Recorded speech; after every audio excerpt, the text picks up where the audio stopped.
আজকে র্যাব 7, ডিএসটিআই এবং নির্বাহী ম্যাজিস্ট্রেটের সমন্বয়ে মোবাইল কোর্ট পরিচালনা করা হয়েছে এই কদমতলী এলাকার OnePlus নামক একটি কোম্পানির গোডাউন এবং এখানে ফ্যাক্টরি।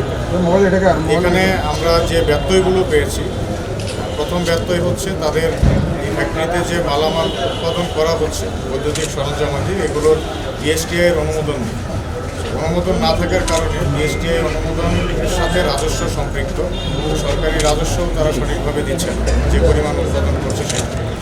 আর আরেকটি অপরাধ হচ্ছে মান পরীক্ষার জন্য যন্ত্রপাতি তাদের কাছে নেই, কিংবা তারা সরকারি কোনো অনুমোদিত প্রতিষ্ঠান থেকে মান নিয়ন্ত্রণও করে, যার ফলে এখানে বোঝা যাচ্ছে না যে এই দ্রব্যগুলোর কি মান সঠিক আছে কিনা এবং ব্যবহারের জন্য এটা নিরাপদ কিনা।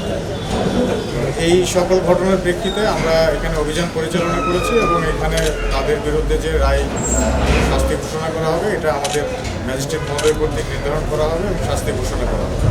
তবে আমি সাধারণ জনগণের জন্য যেটা বলব যে বৈদ্যুতিক সরঞ্জামাদি ব্যবহারের ক্ষেত্রে আমাদেরকে সতর্ক থাকতে হবে এবং আমাদের দেশে প্রতি বছর হাজার হাজার বৈদ্যুতিক দুর্ঘটনা ঘটছে এবং শত শত প্রাণহানি ঘটছে। এই প্রাণহানিগুলোকে আমরা সাধারণভাবে একটি দুর্ঘটনা মৃত্যু বলেই আমরা মেনে নিচ্ছি, কিন্তু এই দুর্ঘটনার পেছনে কিন্তু এই নিম্নমানের বৈদ্যুতিক দ্রব্যাদি দায়ী, এবং দ্রব্যাদি নিজে দায়ী না, দ্রব্যাদি যারা প্রস্তুত করছে আসলে তারা দায়ী।